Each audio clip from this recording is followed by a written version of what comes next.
is a visiting academic from the Faculty of Washington and Lee University School of Law at Lexington, Virginia. He's a legal counsel representing victims of human rights before the African Commission on Human and People's Rights in Gambia. Mr. Gabisa, just recently on Tuesday, your Prime Minister in Ethiopia, Mr. Hailemariam Desalegn, he just appointed two new cabinet members, the Minister of Communication and the Minister of Foreign Affairs, from the Oromo nation, who has been protesting recently. What have the Oromo nation protesters why have they gone to the street? Well, thank you very much, Brenton. I really appreciate this opportunity. First of all, the Oromo people, or the Oromo nation, when they started protesting a year ago, they had a very clear demand and request that they put up to the Ethiopian government. The primary request is to have their country back and to have their land security and land property protection back. And the Oromo people have never been represented politically in the Ethiopian political projects since long time. And also, as a majority of nation, or the majority of the population in the country, the Oromo people had never been recognized in the federal arrangement of the country. And for example, the language of the Oromo people, which is called Afan Oromo, is not the working language of the country, even though they are the majority. So fundamentally and essentially, the Oromo people were politically marginalized and economically outpushed, and then they have been targeted institutionally and systematically. They have been discriminated or marginalized over a successive period of time. So that problem has now culminated into what we call the Oromo protest, and recently it became to be known as the Oromo Revolution. And so as a reaction to that, the Ethiopian regime took some actions which apparently looks like some form of reform, but essentially it's not a reform, because the people have been protesting against the regime itself. The people have been protesting against the existing politics. So the Oromo protesters, they're not looking just for some reshuffling of the government. They're looking for something more, right?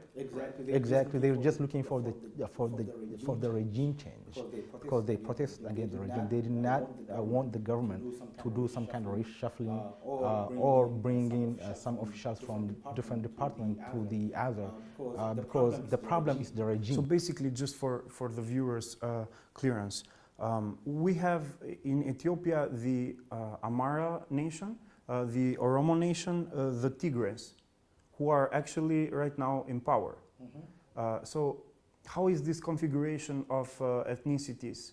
How has it been working historically in Ethiopia? And if you can make like a short time frame to timeline. Ethiopia as a country or as a nation is a country that is not built yet, because there is no Ethiopian identity, there is no Ethiopian language, there is no Ethiopian culture. It's very confusing and also contentious to know who is Ethiopian at the moment. And also there is no singly defined national interest in Ethiopia. So as a country, Ethiopia is a combination of different ethnic groups. Majority of these ethnic groups are the Oromo, which are majority in number, the Amara, the Tigray, which are currently ruling over the country, and also people from the southern part. So it's a combination of different ethnic groups or different nations. Because of that, there is no nationally agreed upon interest of the people. So all over centuries and decades, the coming regimes and emperors have always imposed their will on the people, and the people have never been represented. So one ethnic group comes to power and then oppresses and suppresses the other, and then that's how the country is moving forward now, as of now. And there is no stable and consistent and well-representative political order in the country, and that has never been the case in Ethiopia. You mentioned that the Oromo have never been in power ruling Ethiopia, right? Never. They have had their own. Political order in 19th century, And the Ethiopian emperor called the Emperor Menelik came down south to Oromia, and then he subjugated every Oromo nationals, and then he forcefully included Oromos into the Ethiopian project, and thousands of Oromos were killed in a very brutal way. And since that time, that was in 1882, I believe, the Oromos lost their land, they lost their culture, they lost their language, they lost their government, they lost everything. They have never been represented in Ethiopia until today. Well, what about the political configuration inside the parliament? The Amaras and the Oromos, they are building up to 60% of the entire population, right? Right. Which is up to 100 million people right now? Yes. Inhabitants. So like 60 million people, how can they not decide on who is going to rule them? Because I want to mention that in 2015, the ruling party won 100% of the seats of the parliament, right? Mm-hmm. So how is it possible that 60 million people cannot not outforce, but politically, outcome this oppression? The problem is Ethiopia had never followed a plural political system. There is always a de facto and a default one political party system at the national level, and this one party system brings their own mercenaries or their own people from the locals, and then they build up to a national party. And they speak, these people who come also from the Oromia region and from the Amara and from elsewhere, they don't represent the people, but they represent the regime. So they are responsible and accountable to follow the interest of the ruling party, not the interest of the people. So for example, if we see the content and the composition of the parliament, the parliament is currently led by the EPRDF, the EPRDF, which is the ruling party, and the members of this ruling party are about 547, and all of them are from the ruling party, and there is no single opposition in the parliament. So there is no deliberation, there is no discussion, there is no contentious discussion in the parliament. So they are all representing the regime, not the people. Mr. Gabisa, you are also a scholar. How would you label the current regime in Ethiopia, and what ideology do they claim to represent? Here is a tricky part. This regime came to power in 1991 with the ambition and promise that they liberalize everything, they constitutionalize everything, and they democratize everything. And that was really, honestly speaking, that was a hope for all people in Ethiopia to go towards a bright future. But that promise was absolutely hijacked, was taken away by the regime itself. They actually came out of a communist ideology and a Marxist ideology, which I believe they also shared some experience from the Albanian communism back in the days in 1980s and 70s. How comes? Because some of the members of the ruling regime were traveling back and forth between Albania and Ethiopia to learn and get experience of some of the communism, where Albania was a communist back in the days. And in 1991, as soon as the... Sorry, just to hold you up on that, you're saying that also Albania contributed somehow in educating these leaders? Yeah, some people went to school in Albania. Our previous regime. Yeah, the previous regime in Albania educated some of these political leaders. Interesting. And they used to come to Albania. And there is, now that I'm here in Albania for 10 days, I saw some resemblance of orders.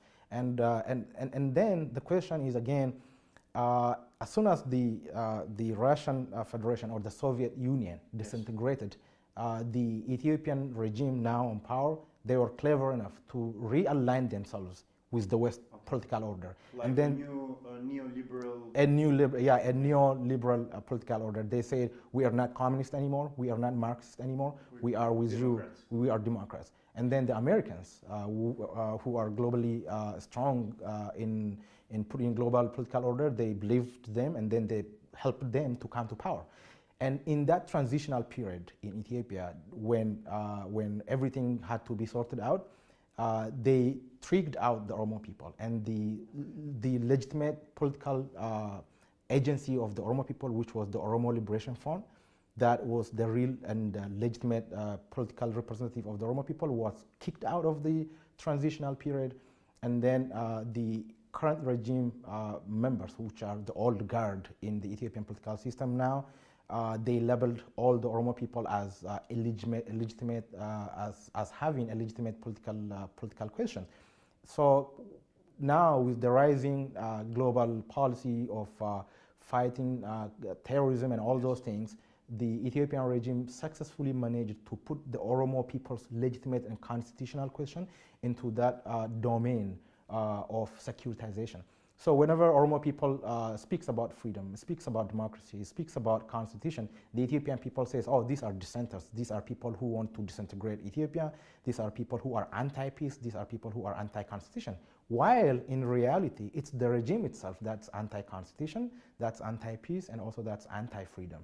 So basically, I would like to sum up the demand of the Oromo people. The demand of the Oromo people is a constitutional democracy where people live in peace, in equality, and in harmony with whoever is around. So Oromo people do have a natural right to self-determination, even including secession, because that is a God-given right. If that is what the people of Oromo chooses, that's what they have to pursue. I mean, like something like the Kosovo case? If the Oromo people wanted it, that has to be respected, because it's in the current constitution. For example, if you see Article 39, it says every nation and nationality has a right to self-determination up to secession. I'm not saying that's the demand of the Oromo people, but the people should be given a platform where they express their ultimate demand. If they demand, for example, you can do a referendum. And if through referendum, if the Oromo people need to secede, just like Kosovo, yes, that right should be respected. But to build a constitutional democracy after this, let's say, harsh transition, which has not ended yet, would be a beautiful thing in this case. But what happens when President Obama, just in 2015, after the elections, I presume that he went to Ethiopia and he endorsed the current government by saying that these were free and fair elections, right? Yeah. So what has happened with this endorsement? Did they, let's say, use this? That was a moment in the history of Ethiopia and also in the history of the struggle of Oromo nation. Was the first time a president came the to first Ethiopia, time the president? American president, Okay. a sitting president of America, traveled to Africa and especially to Ethiopia. And 1 month after the national election in Ethiopia, where the regime on power claimed 100% win, a constitutional expert, yes, if you will, Obama as a constitutional yes, professor and as a practitioner, who knows the value of constitutional democracy, called the Ethiopian regime, who claimed or who declared 100% win as a democratically elected government. That was an embarrassment not only for Obama but also for his administration, and also him as a lawyer. As a lawyer, it's an embarrassment to his own profession. Well, I believe that, but I want to ask, what happened? How did the U.S. media and politics follow up on this issue? And how did the Ethiopian government capitalize on this? The Ethiopian government used a lot of Obama's presence and also Obama's endorsement. I believe they had marketed the Obama's endorsement as international legitimacy.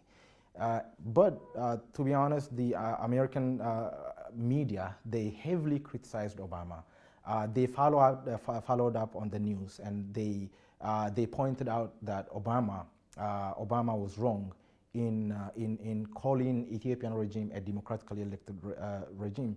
But sadly enough, as soon as Obama left, a protest broke out, and now we have more than 3,000 Oromos killed on the street. These are college students. More than 3,000. More than 3,000 killed, and more than 50,000 are in concentration camp now.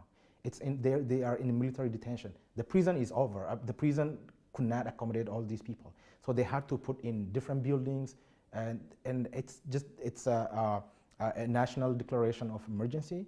Yes. So if you're Oromo and you speak Afan Oromo, the Oromo language, you basically get profiled and picked up by security, which comes from the ruling regime, and then you just get transported to somewhere else where nobody knows or where no family of yours know.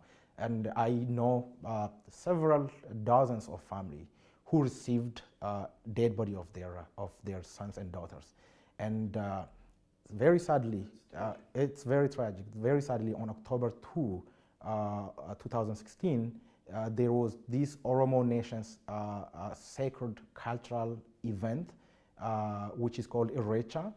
During this ceremony, usually more than 3 million Oromos come from all over the Oromo Nation and go to specific city, and they give thanks to God. It's called Oromo Thanksgiving. Okay. And on that day, I believe this year there were about 2.5 million Oromos who came from all over Oromia, including even from abroad, people who live in the US, also in Europe, to celebrate the Oromo Thanksgiving. On that day, the regime brings heavily equipped military and well-prepared, meditated, and they shoot at the people who were giving thanks to their God. And according to the local sources, about 678 Oromos passed away. Some of them were killed because of the stampede. Some of them got shot at directly from the security, and that was a national mourning. Even the Ethiopian government, by its own standard, declared a 3-day mourning. But what does the government do? The people now, the protest got more heated up. Okay. And it just became Oromo against the regime. Instead of respecting its own nationally declared mourning, the government started again killing people. So how is the international media bringing attention on this? BBC is following a lot. I have spoken to BBC a couple of times. And also Al Jazeera is following on a daily basis on this issue. And I believe not only international media, but also foreign governments are trying to look at the situation and closely following where it's headed. Because I believe, according to my assessment, it's at a point of no return at the moment. And there has to be some sort of change. And there is strong international interest to understand the situation. And that's what we, as scholars and activists, do sometimes to explain the demand and everything. So recently, this Ethiopian athlete, he made this sign of protest. Yes. And I think that I believe that this attracted a lot of attention on the case. What's his story? His story is he is a nationally and internationally renowned athlete, and he made a decision against his profession, against his career, against his life, to show Oromo sign, Oromo protest gesture, while he was crossing the finish line. And as soon as he just did that, there was Ethiopian national TV. It's only one national TV in Ethiopia that exists, and they were live streaming the marathon, and they shut off that moment when he crossed his arm. And then the international media start to scrutinize, what is that? And then he starts to speak out about what is happening to his people. And he clearly mentioned that if he goes back to Ethiopia, he would either be killed or he would either just be put in jail. That was actually true, and he did not go back to Ethiopia. And now he is living in the US, and the United States government is very hospitable and very welcoming of him. And but I believe his family and his kids are in a very they're back home. They're back in Ethiopia. Yeah, they are back so home. Did the U.S. recognize him as a political refugee of some sort? Because this would be like contradicting stances on the same issue, right? Yeah, well, the U.S. receives so many Oromo refugees and political asylum. But do they? Yeah? Do they accept them as like political refugees? I don't believe if he was given a political asylum, but one way or another within the existing legal framework of the immigration system of America, he managed to cross border to the U.S. What do you think will happen now with the Trump presidency? And added to that, what can the other world governments do, the UN do? Probably, what would also Albania help doing? I mean, we're a small country, but I don't know, we're members of NATO and UN and everything. How can everybody help the case?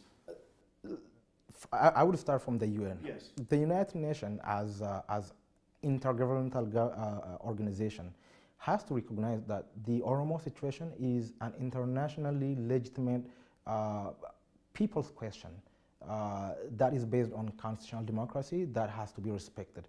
And what the Ethiopian regime is doing now is by killing and putting people in jail. And I believe that amounts to a breach of peace and security in the region. So I argue, as international lawyer myself, I argue that what is happening in Ethiopia is a threat to international peace and security, especially within the Horn of Africa. You know that the Horn of Africa is a very volatile region with different hotspot terrorism. So if the Ethiopian government keeps killing its own people, it's not helping the situation in the Horn of Africa. So the actions of the Ethiopian regime at the moment is likely to be equated with a breach of international peace and security. So that needs an enforcement action from the Security Council of the United Nations. The Trump presidency, would they change anything? Well, the Trump presidency, I believe the Oromo people can benefit from the Trump presidency in one unique way. That is, Trump is, as you know, an isolationist, and he is more nationalist. And as of now, I believe Trump is going to recollect back some of the international fund that they give to authoritarian regime. So the Obama administration has been handing out hundreds of millions of dollars for free to the Ethiopian government. I believe in 2012, the Obama administration gave about 870 million, which is close to $1 billion. Only in a year. This is for free money. And again, they just kept giving out money. And that amount of financial fund further enabled the authoritarian regime against the people. So I believe, given the economic equation that Donald Trump is going to pursue, which is, as you know, he says, bringing back jobs, bringing back American money back home instead of helping others. I believe the Ethiopian people would have a lesser amount of support that the regime would get from the outside country. So that would reduce the suffering of the people. Because as of now, the Ethiopian regime receives money from outside and it oppresses the people with the money. The Ethiopian regime receives fertilization support in cash or in kind, and it does not give any kind of fertilization, for example, to the Ethiopian farmers who oppose the government. As you know, the Ethiopian people, 85% of Ethiopian people are farmers, and their life is based on agriculture, small-scale agriculture. So if they don't have the fertilizer, they have nothing to eat. They have nothing to eat. That's exactly what happened in 2010, is that the government receives funding to buy fertilization or fertilizer from a different country, and it did not give any fertilizer to the farmers who did not vote for the regime in 2010. And some of these people were killed, were killed and they died because of lack of food. And that actually amounts to the one of the elements in crime against humanity, according to the International Criminal Statute. And it also resembles with what happened in Darfur when President Omar al-Bashir of Sudan, when he killed the South Sudanese people, he did not kill them with a gun. He poisoned wells, and also he withheld aid food. So the same thing also happened in Ethiopia. Now 20 million Ethiopians are in danger of lack of food. And the food aid that comes from outside world is sometimes withheld by the government. And if the people do not agree to the politics, or if the people do not express their vote or their love for the regime, they withhold foreign food aid. So this is basically a crime. Mr. Gabisa, to conclude, does the Oromo protest have some short-term agenda? Yes, a short-term agenda is to have action. Yes, the concrete action of the Oromo protest, or as we call it, the Oromo revolution, is to have the regime removed. That's what the people are calling for. Yes, but do they have what means are they proposing? Just protesting? The means that they're proposing is a peaceful protest, so that the world would hear them and side and stand with them, and also force the government to come to table and share power with the people, and give the people the right to self-governance, give the people a platform so that they would express what they need the country to go forward. Thank you so much for all this analysis. Let's hope we shed some more light on the case, and we got some more attention on the Oromo protest and what's happening right now in Ethiopia. I want to thank you for being here. Thank you very much, Brenton. I really appreciate this opportunity. Thank you. Nderuar miq, ky ishte episodi i dytë. Faleminderit që na ndoqët. Shpresojmë që në javët në vazhdim të kemi të tjera analiza për t'ju serviruar. Faleminderit.